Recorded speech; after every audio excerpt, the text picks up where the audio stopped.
Welcome to Windows on the World, bringing you cutting-edge news, empowering information and no conspiracy theories. On tonight's show, Jason Lumsden is a filmmaker with a background in community-based activities in Leeds, West Yorkshire. Jason's first feature film, A Boy Called Bremner, has been recently released. Jason joins us by webcam. I was just somebody who was getting stuck in the community and who was working with kids and trying to make a difference.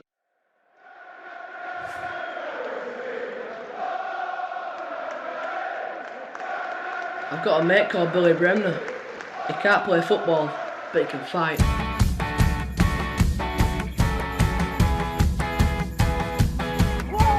Pretty old Leeds, eh? City of culture, land of losers, relegation, second-rate football, and a council estate that stinks of piss. Football! Yeah.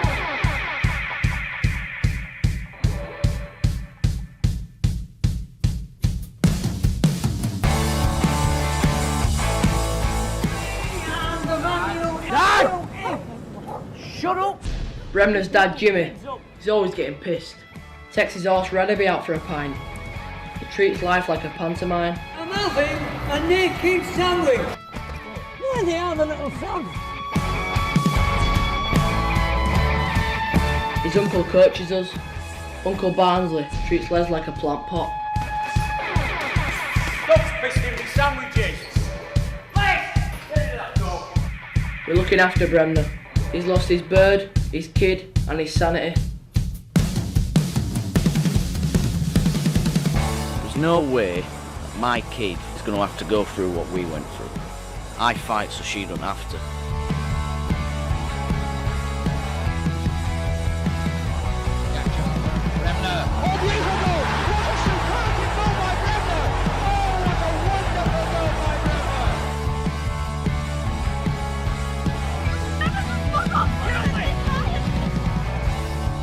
You're not fit enough to lay feet on him and bolts up.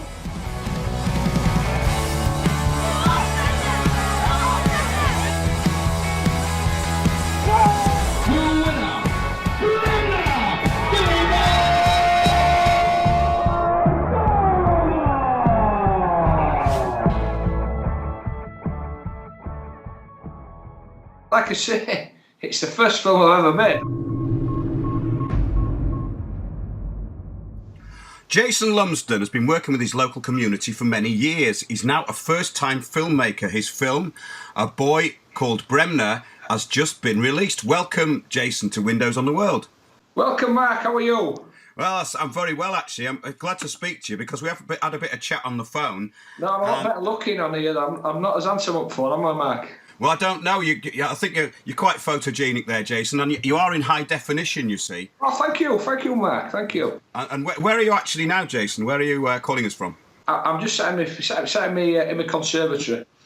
In which part of the country? In Leeds, in Yorkshire, in England. Which brings us on to your first film, A Boy Named Bremner. Tell us how this came about and tell us a bit about it. I'll explain it to you. We go back about 14 years ago. Well, no, first of all, as a kid, I was an amateur boxer. I was brought up in working class Leeds and used to fight and compete up and down the country at various dinner shows and working men's clubs. A lot of miners' clubs back in the 80s. So I had an initial career as an amateur boxer. I then kind of got through boxing and through working in community. I just thought that the boxing club world were fantastic. You know, loads of people working together, all coaches, dads, supporters, all kind of coming together as a little community. I thought it was fantastic, that. So what I did is I had this idea that I was going to train to be a probation officer one day. And my girlfriend, who's now my wife, I've been with her for 25 years now, and she fell pregnant at the time. So I was a teenage dad. So I had my daughter Jade, who's now 22. And at that time, I started to think to myself, you know, am I really going to make out boxing? So what I did is I just started studying. I started reading. I'd left school with no qualifications, left school with nothing. So I started reading and basically moved on from there. And then I just had this idea. I got into university, knows how, and I did a psychology degree, psychology and sociology. All my mates laughed at me and took the mickey out of me. He used to call me, what's his cracker, Robbie Coltrane. Oh, yes. Yeah, they used to rib me about that. So while I was doing it, I just got this idea about this plot. So I started doing it one day at a time. When I went in to do I worked on the doors, did various things. And when I went on to do me training as a probation officer, I found myself in such a strange world that I needed an outlet. So what I did is, one day per week, used to write the script down. So, long story short, it was put on the back burner. I finished it, and it was put on the back burner till my kid grew up, my daughter Jade. And I had a training centre running at the time called the AIC Centre, which stood for Action for Children Who Need Help in Education. And I just started to just have these ideas again about doing it. It was more my daughter than anything. Kind of, let's have a look at this script that you wrote when we were little, Dad. Let's have a look at this script. So we got. She said, it's quite good, is this, Dad? So what we did is I just started to speak to a pal of mine. We had a drink, and got a few people together, and we just come up with this idea of making it a film. And there were a very famous comedy band in the 1980s called the Grumbleweeds in Leeds, and the guy called Graham Walker. And just by pure chance, I bumped into Graham, and he was quite ill at the time. And Graham agreed that he'd help us out with this project. And he was absolutely fantastic because he'd been on the children's variety performances. He knew film and television inside out, and he was a real kind of inspiration. But he was sort of in the last stage of his life. He was battling with cancer, but he really gave us all the motivation. He'd be up at 4 o'clock in the morning with the kids. So we started filming this thing bit by bit, and then all of a sudden, nobody's getting paid for this. Nobody's taking anything from it. We were subbing the cameraman, giving the cameraman a few quid who were coming down because that was his job and it was a professional thing. And we kind of all learned as a group as we went together. Before I knew it, there's 85 people from across the city of Leeds all involved in this project in some way or another. And the credit list kept getting bigger and bigger and bigger. And Graham unfortunately passed away last year. While we were doing it in June last year, and my pal Richie O'Coy, who plays his sidekick, he plays a shoplifting vicar in the film. There's Richie. Richie also passed away within 2 months of each other. So it was a massive kind of psychological blow to us all, because we had a group of young kids that we were working with in community. We had all of us kind of really working. They were keen to get this project finished. So we dug deep and we got it finished, and we looked at it and we thought, do you know, it's not actually that bad, this. So it's been quite popular locally. We've had 6 showings of U Cinema, 7 rather, have screened it. A couple of them have been sellouts where people have been queuing to get in. And the concept of the film itself, it's about a lad who lives on a council estate. It's got loads of social issues. It's a comedy drama. His dad is an alcoholic. His brother is also a boxer, but his brother's taken the illegitimate route in life, where Bremner, the kid, is taking the, well, shall we say, more kind of desirable route in life. What he's trying to do is he's trying to get a career professional boxing and provide a stable upbringing for his baby daughter, which kind of mirrors a little bit of what was probably going on in my thoughts at the time when I wrote it. So we did all this. While we were doing this film, I had a business which was AIC, Action for Children Who Need Help in Education, come under absolute kind of massive attacks and massive cuts and massive agendas from the powers that be which I would call the Daleks or the shape-shifting lizards or whatever you want to call them. But these people who've got no personality whatsoever and make a business out of trying to help our members of the community, trying to help people. They're kind of more concerned with like their own kind of self-preservation. And we're talking people that work in councils, people that don't see out of boxes, people that that haven't got a creative bone in the body and would look at would pick. They're good at these people. I think you've mentioned them as change agents before, because they're trying to change. If you've got a good idea what they're trying to do, is they're trying to change you into. Yeah, there's agendas going on. That's the thing, Jason, isn't it? I mean, we've been covering this on the show for quite some time, and when I use the word change agent, it does actually cover quite a lot of different areas, because a lot of these people have been changed. They all spout change, but we're never told what the change is, and the change is actually the big society, which we've covered on many shows. And I think this is the most important thing that's happening in this country, because people don't realise that these public servants and these public bodies are full of these people, and they have an agenda which is not necessarily in our best interest. And this is what you came across, really, isn't it? I came up against a force, right? And I mean, the film's a separate issue. The film was an outlet. That was an escape from what I was going through at the time.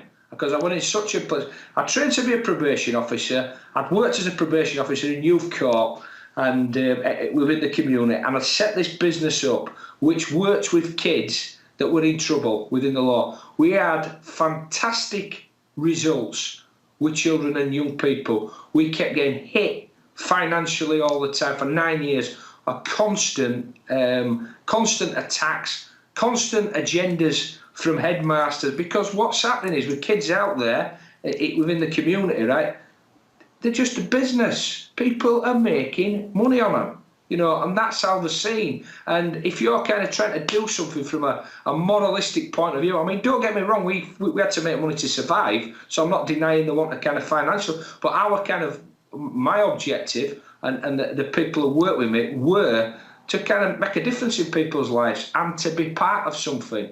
And because I wasn't getting that within my business that I was running, the social enterprise I was running, what I started to do is obviously I went off and tried to get that somewhere else, get the lads and lasses together, get everybody together, get us all focusing on a dream, an end product, which we achieved. And we achieved it. The amazing thing is, we achieved it. We're not two halfpennies to scratch his armpits with. We really kind of got a feature film together of 93 minutes long, I believe it is.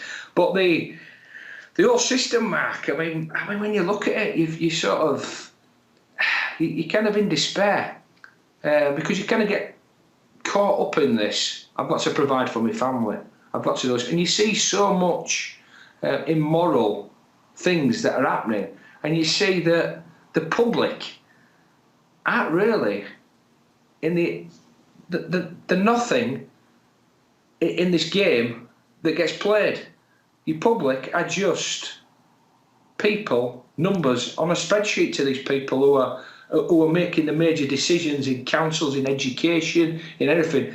And they'll spout all this crap about. We used to have one. There was a document went around called "Every Child Matters." This all went about a few years. Every child matters. Every child matters, except for kids who have problems. Except for kids who are a problem to the system, which the system's created in the first place. So I used to get quite kind of frustrated, but. For a time, I sat there within this 9-year period doing this business, working with councils, authorities, and pseudo government agencies. I sat there for a time, quite happily, trying my best to conform to it, to go along, because there were times when it was like having a gun at your head. You had to do it, you had to try and fit in and be like these people, but. It's if you look at society as a whole, Mark, I mean it's frightening. It's absolutely frightening that the public looks at these things have got all these labels, like children's services, youth offending services, social services, probation services, all this stuff.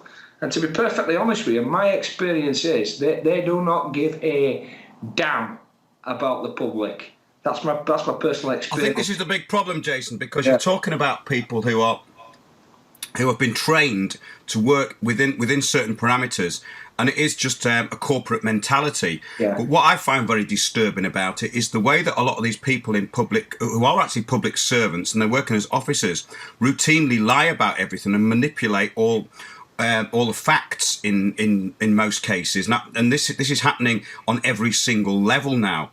And it is very disturbing. But we're going to take a short break and we'll be with you in a couple of minutes. No problem. All right. Let's get into that, Matt. Cheers.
Jason Lumsden, welcome back to Windows on the World. Hello, Mark. Hi, this is very interesting, and we've chatted previously about how things have been taken over, how society's been changed, and we're now going to talk about this organisation that you set up called AIC, Action for Children Who Need Help in Education. So just give us a bit of a background of how the organisation started. We talked in the first section about your background, but just give us a bit more detail of how this organisation was set up and what problems that you came across. Yeah, I had this idea for quite a number of years, and initially what I was doing, I was working as a youth justice officer, a probation officer for young people. And I'm working at the youth courts in Leeds, and the magistrate would always say, "Now, Mr. Lumsden, what are you doing about this young person's education?" Because it appeared to me there were thousands of these kids that were coming into court every day that weren't in education. You know, they were just roaming around the streets and getting up to what they wanted to. So I had Apollo had a gym at the time because I was involved in boxing. As my role as probation officer out in the field, what I started to do was I started to take the kids to the gym as part of their order. Started to train them. I started to get them think outside the box a little bit and try to get them together in groups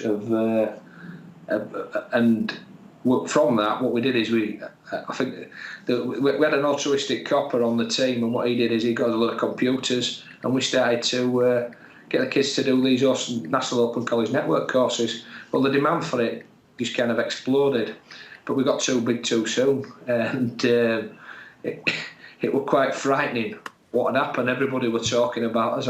We had we had a educational psychologist coming around saying this is the best thing, you know, for kids. And what we did is we went from just having boxing to having hairdressing, beauty, therapy rooms, motor vehicle mechanics, all the construction trades, and sport and fitness as well, and a big drama hall. And it was a guy called Glenn Crawford, a pal of mine from the boxing scene, that kind of helped me set this up.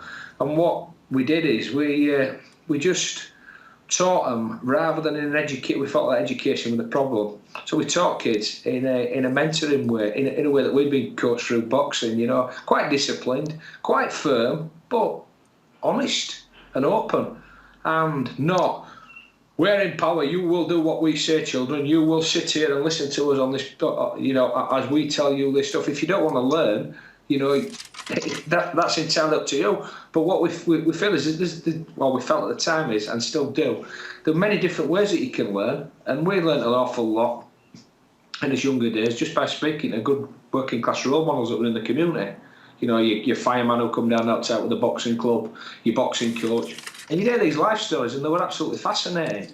Now, the difference, what I generally think where kids come up against the education system is that within the powers, there's not many of these people around that are wise and that you know that can teach kids. They're almost kind of like quite robotic and quite prescribed and academic. Now, the academia doesn't always fit the practical world, but they work from a very kind of academic background. It's a very kind of programmed tunnel vision thing. Our approach of dealing with the kids was just relaxed, informal, but firm with discipline as well. You know, we were good at disciplining kids, and we've been in the game probably about 6 months or so. We had a guy from Education Leeds came round and put his arm around us and tried to be friendly with us, and he brought a team of people together from colleges and headmasters and various education people that, you know, that do a job for whatever they do a job for, but have no kind of connection directly to the kids around this table. And they kind of were cross-examining me. I wasn't aware of what was going on at the time.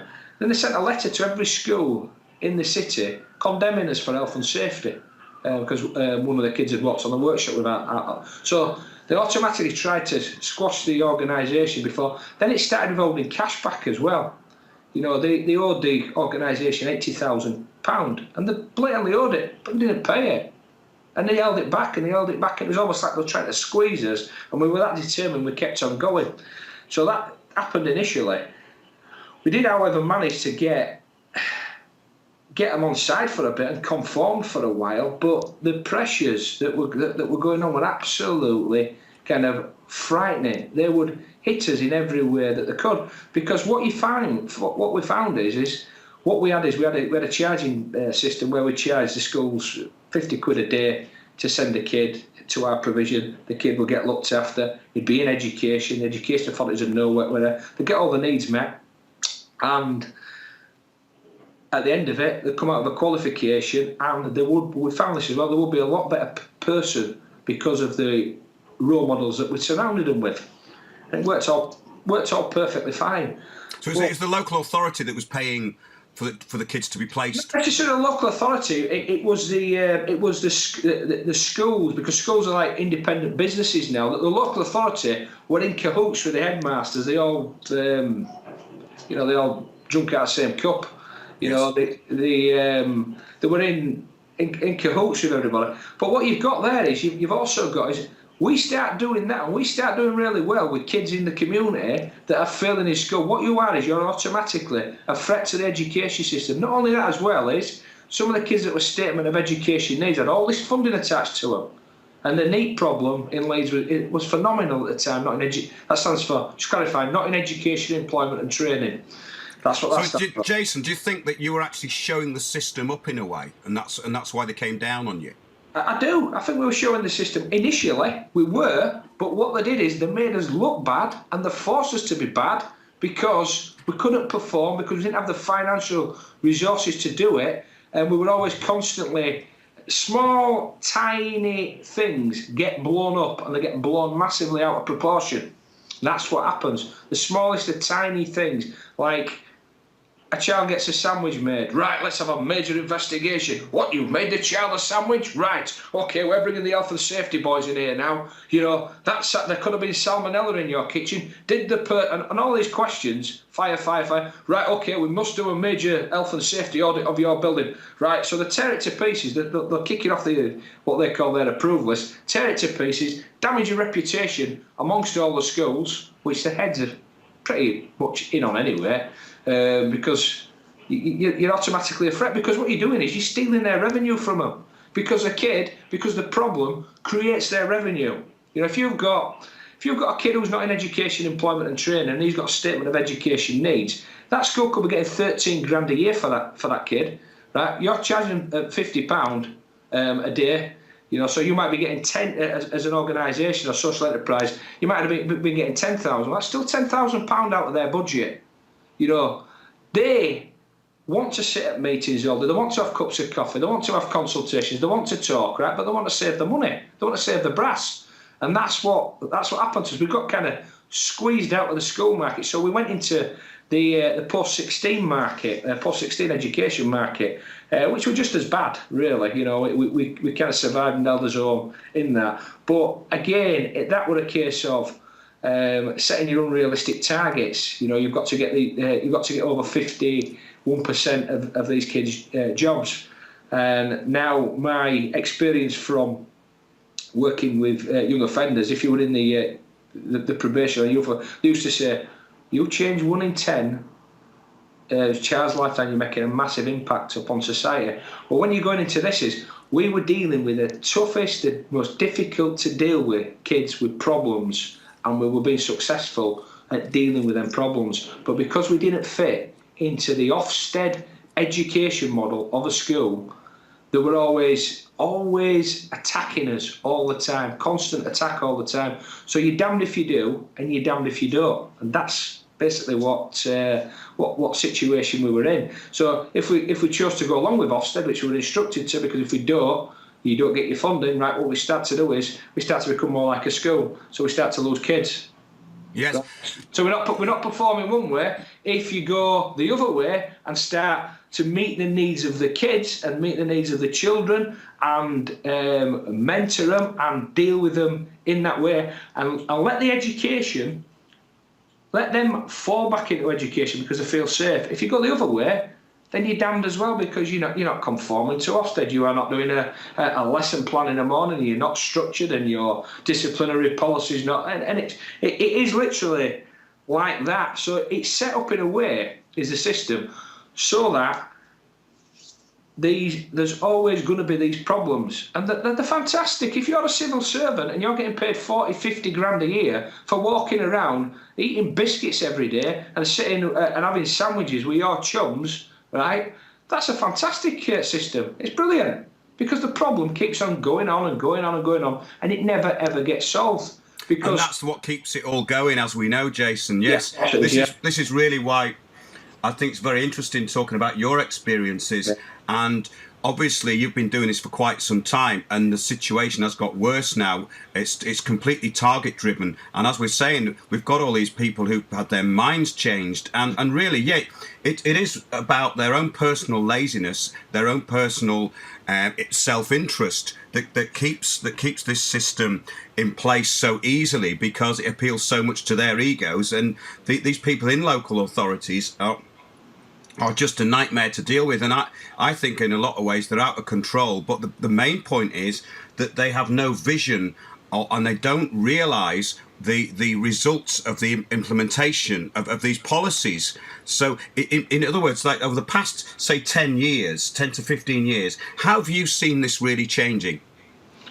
Well, to be honest with you, it's been a slow change for the worse.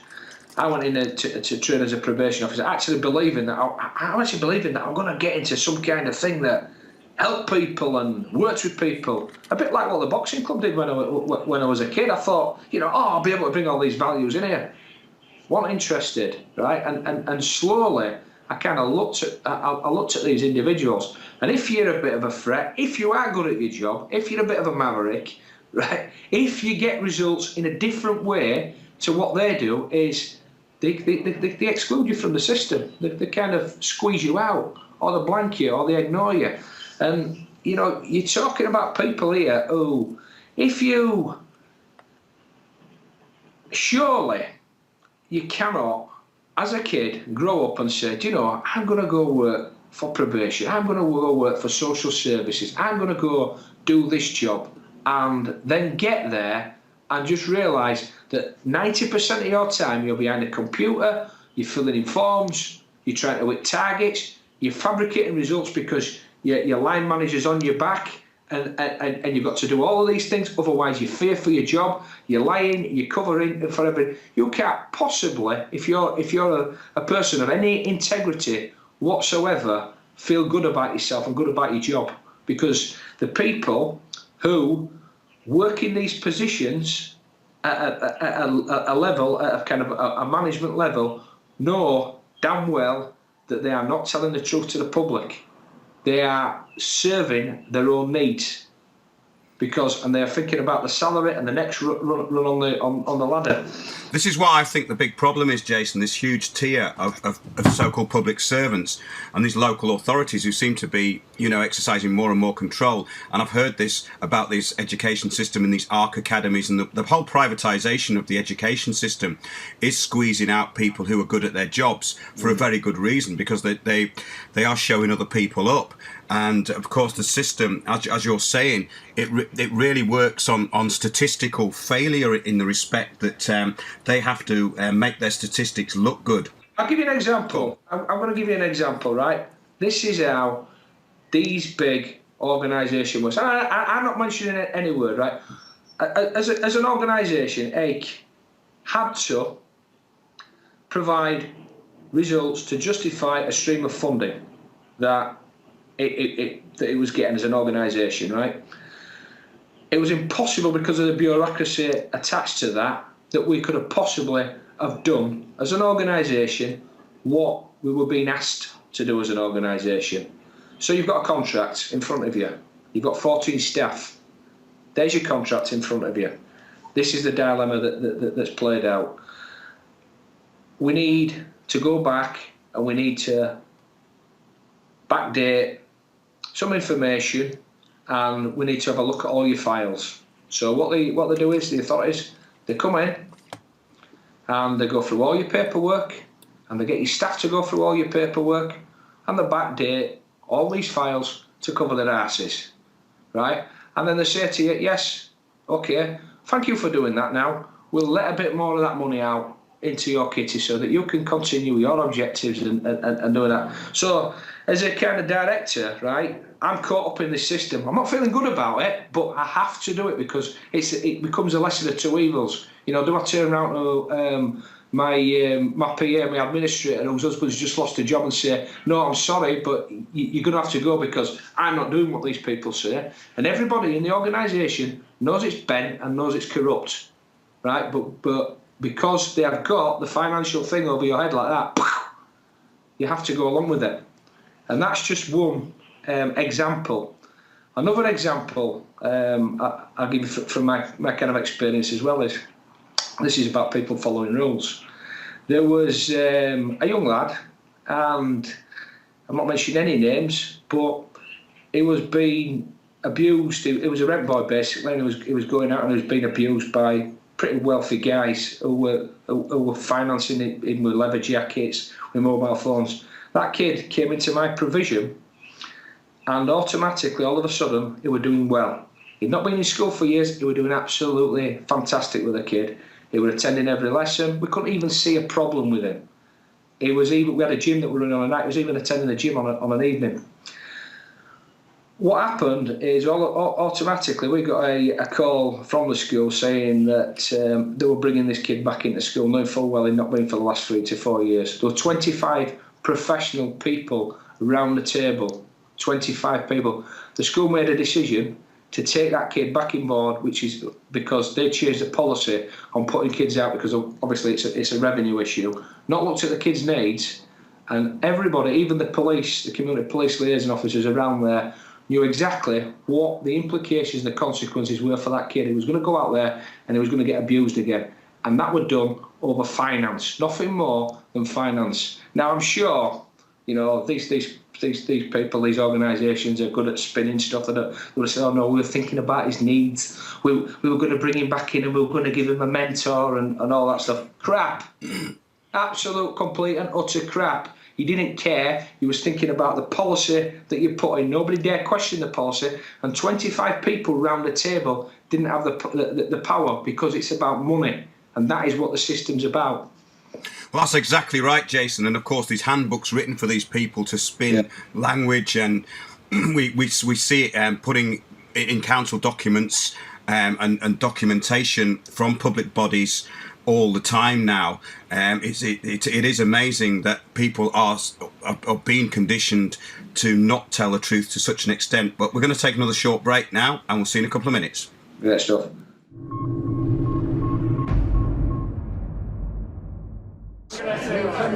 In your opinion, do you think the jury was led? It's not mine to say. Very diplomatic. Tell the viewers a bit about what happened to you. Well, they bribed 3 criminals to come in and give hearsay. If a bomb went off in London and took 92 lives, yeah, would you want to be on the payroll of that? It's all based on models and projections. It's all over, bother shouting. In order to get me in prison, they probably broke, a couple dozen laws. Free Yolanda. Y'all planted drugs on Yolanda, and we're going to get her released and get the crooked cops busted. That gave all the officers time for their adrenaline to slow down so we wouldn't get shot. Just for the viewers out there who may not know about this story, when did you discover this pyramid? In April of 2005, I first came to little Bosnian town of Visoko. When you drive someone to take their own life, like the CSA have done, I mean, that's an abomination. Thanks for being on Windows on the World. Peace to London. The rest is history, and everybody called me delirious after that.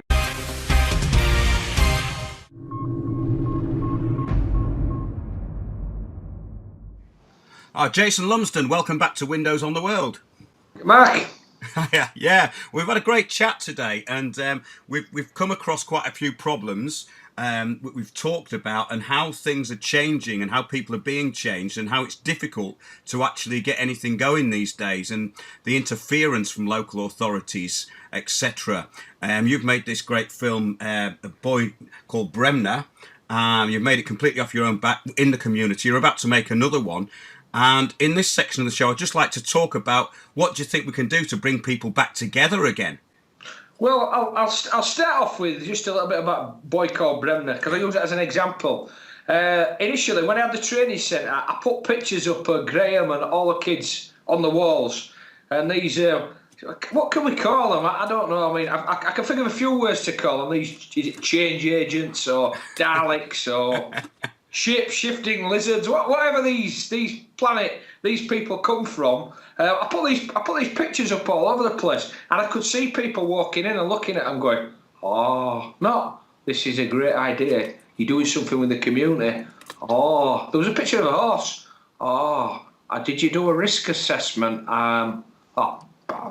Hey there. Yeah. Yeah, something paused on my computer then.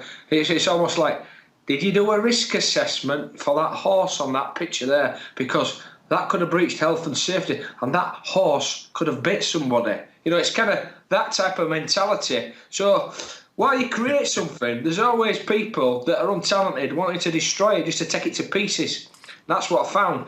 Now then, what I feel, we're going to do another film. We're going to call it Neat Streets, and we're just working on a concept. Well, we've got a little steering group together that meets on a Thursday night. There's about 3 or 4 of us that go to that meeting, and we're working with the kids that were in Boy Called Bremner, the kids who want to move on and do other things, and we're looking at other members of the community that want to get involved in it. Now, how do you combat this? How do you create a solution to the problems that we've spoken about?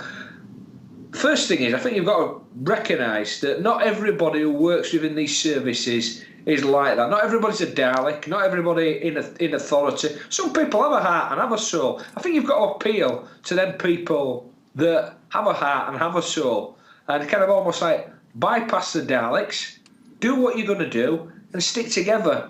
Get a group of people together and stop thinking about money.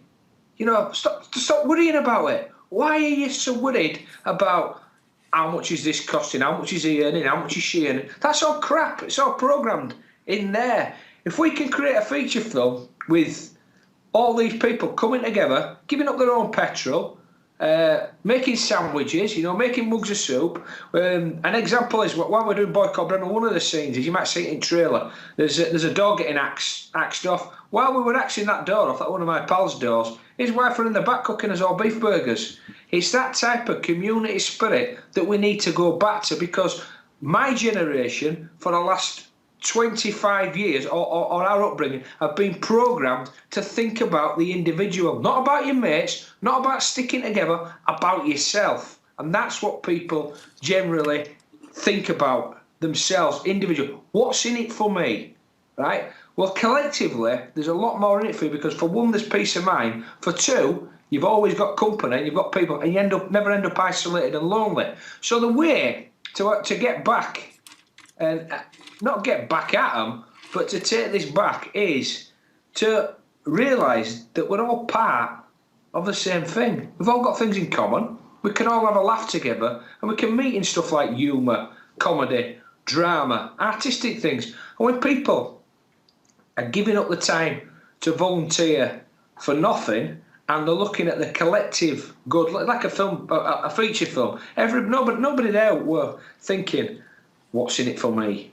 You know, what about this? What about I'm losing money here? What's going on here? I've had dads taking the kids all the way to Halifax when we're filming out in Halifax. You know, from Leeds, dropping people off on the way and back again. That is community spirit, and that still exists amongst a few of us. Although, you know, to be honest with you, we are kind of struggling. And I think the more you go into the education system, I think the more that does individualise you, does make things competitive.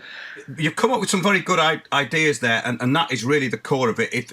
It's basically being inspired to do something that you want to do that you can do collectively, but I think it's like individual responsibility is very important because with the way society's been changed, and these people are actually working collectively, but very selfishly. And it's very clever because that's the way society's divided and ruled and conquered.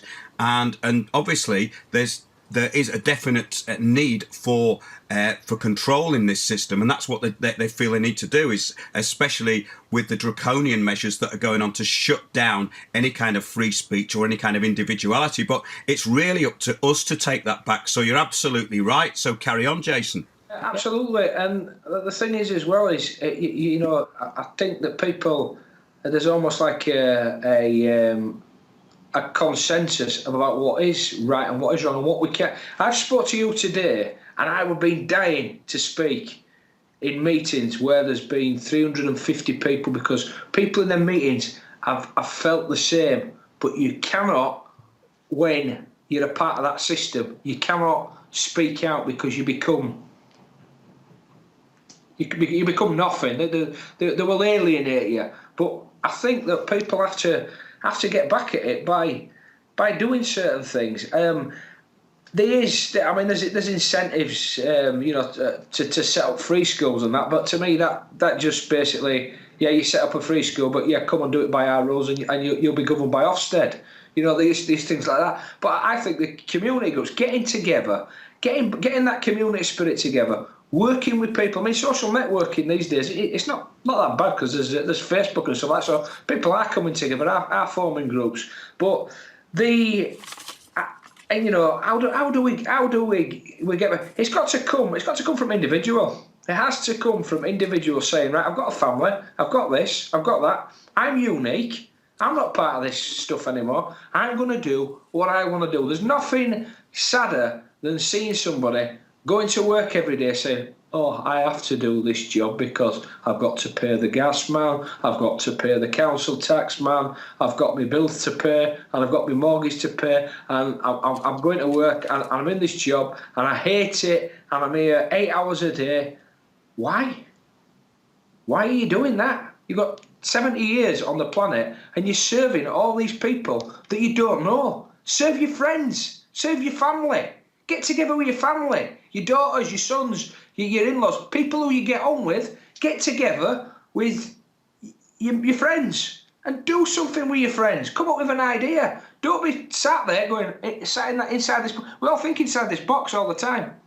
Most people. I think Jason, it's very interesting because it's a difference between what people perceive as society and what society really is. Because really, the society should be formed by the people. It's not the people who have to conform to the society or be part of that. It's actually the forming of groups and sharing of minds in a real sense is actually what a community really is. It's just this idea, this corporatized idea of community that's been leveled out. And we cover this on the show so much, and it's a massive area. But really, it does come down to individual responsibility, like we're saying. It really does come down to taking your power back, because the power is within you. Yeah. You have to be empowered. You can't let other people take your power away, and that's really what this society has been created on. It's been created on the idea that you don't have individual responsibility. Yeah, and everybody is kind of looking at these people, looking at the old system and feeling guilty because they're in debt. People generally feel, or because they owe money, and it's a form of mind control. If you look at what money is as well, I've lost a lot of money recently. I don't want to go into too much details, and I put what I could into this film, and I can tell you something now. I would not have triple that amount of money back in replace for them experiences I've had with the kids who took part in that film and the community and the people from across Leeds. I would not want that back to replace them experience and that fun and that laughter that we had. We were like kids going out to play again. When you, as little children, you go out and you play out on a night, and the world, look at my little lad, he's 7-year-old, and he's amazed, he's running around, and he meets other kids, and he's lighting up and he's on fire. Surely isn't that what we're supposed to be? I think so. I think that's exactly what that as human beings. That's what we are. We're supposed to get on with people. We're supposed to have a laugh with people. We're supposed to have fun with people. We're not supposed to, go do as we're told, sit in a job that we don't like for the best part of his life, go home, sit in front of a television and be scared to do anything because we've got a gas man we don't know we've got to pay, a council tax man we don't know we've got to pay, and we've got a trail of employees and people that don't really give a toss about us. Surely we're supposed to have fun. Well, I think so, and really it is about what you're saying there, that conditioning and belief systems just completely ruin what is known as the human spirit, Yeah. And when you put that effort into something, because I've made films as well, and that feeling you get when it's in front of an audience and they're starting to react to it is quite overwhelming, really, isn't it?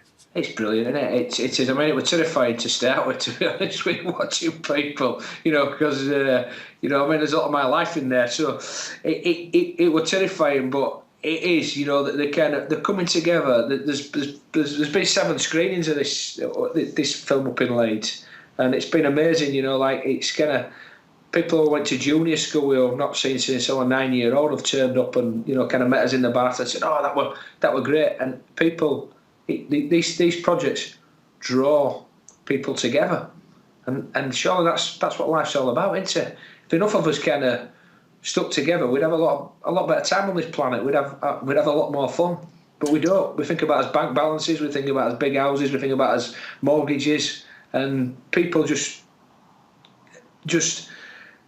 are losing an essential part of the humanity or of the birthright. That's a very good point, actually, because we do have certain inalienable rights, and what most people don't do is take those rights and use them. Again, it is all about responsibility and self-governance, I think. It's about governing yourself, because if you're living naturally within natural law and following processes that are natural, society, as you're saying, has been totally robotized. So it's very refreshing what you're doing.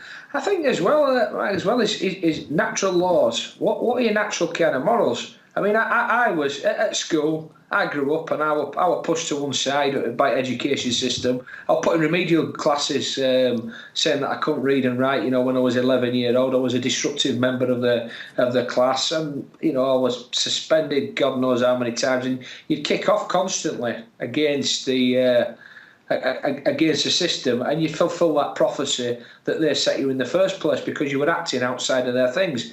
What they didn't understand is that as a kid, I also had talents. And what I found working at Acres, a lot of these kids are very, very, very clever individuals. A lot of young offenders are extremely clever and talented individuals. They've all got talent, every single one of them.